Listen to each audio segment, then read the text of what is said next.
ఈ పద్ధతిలో ఒకే పాఠ్యాంశం కొన్ని సంవత్సరాల పాటు బోధించడం జరుగుతుంది. ఏకకేంద్ర పద్ధతి.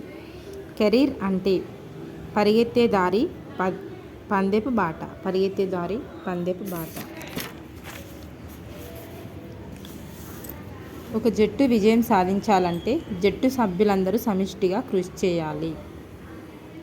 ఎప్పటికప్పుడు ఏర్పడే సమూహం ఏది? గుంపు. ఒక విద్యార్థి తనకి ఇష్టమైన ఇంజనీరింగ్ కోర్సు కానీ మెడిసిన్ కానీ అభ్యసించాలని అనుకుంటాడు. అయితే ఆ విద్యార్థికి అవసరమైన మార్గదర్శకత్వం విద్యా విషయక మార్గదర్శకత్వం ఈ కింది వానిలో మాపనోపకరణం. పరీక్ష. అభ్యాసి అభ్యసనంపై మనకున్న అభిప్రాయాలను మార్చుకోవాలని తెలిపిన NCF అధ్యాయం 2. మామిడి ఫలం గులాబీ. ఈ ప్రశ్న ఏంటి? సాదృశ ప్రశ్న. ఏ రోజు ప్రతి ఏడాది బాలల హక్కుల పరిరక్షణ దినంగా ప్రపంచవ్యాప్తంగా జరుపుకుంటున్నారు? నవంబర్ 20. విద్య ఎవరికి?